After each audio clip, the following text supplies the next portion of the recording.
हाय। आज का हमारा टॉपिक है कि चाइना कैसे फ्यूचर में यूएस को टेक ओवर कर सकता है इकोनॉमी में। और अमेरिका के बाद अभी चाइना सेकंड नंबर पे लार्जेस्ट इकोनॉमी है, लेकिन फ्यूचर में अमेरिका को पीछे छोड़ सकता है चीन। चलिए आज इसकी चर्चा करते हैं। तो 1949 में चीन में कम्युनिस्ट पार्टी होती है, जो बिल्कुल रशिया के साम्यवाद, रशिया के कम्युनिज्म की तरह काम करता है। Plan economy, control government, socialism, equality and all.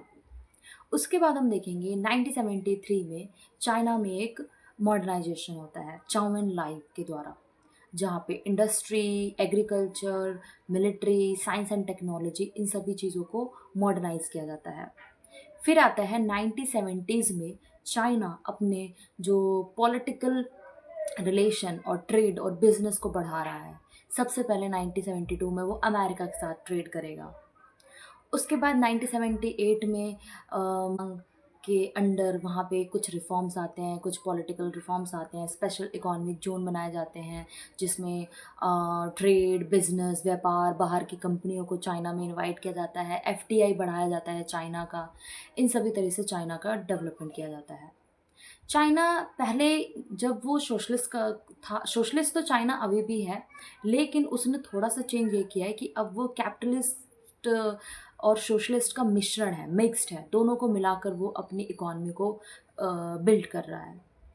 China का सबसे अच्छा फैक्टर ये है कि वो अभी के वर्ल्ड के टाइम में वो सबसे बड़ा मैन्युफैक्चर यानी उत्पादक निर्माता बन रहा है। आपको यकीन नहीं होगा कि चीन में 80% 80% मैन्युफैक्चर हो रहा है। ईवीएस यानी electrical vehicles, battery, semiconductor chips का, एआई टूल्स का, जितने और मशीन्स का, रोबोट्स का। टेक्नोलॉजी के मामले में चाइना सबसे आगे निकल रहा है। टेक्नोलॉजी की जो पावर है, जो ये टेक्नोलॉजी के रूप से इतना ज़्यादा बड़ा और इतना ज़्यादा एक्सपैंड कर रहा है अपने टेक्नोलॉजी को, इतना ज़्यादा इन्वेस्टमेंट कर रहा है अपनी टेक्नोलॉजी पर और अपने एआई पर।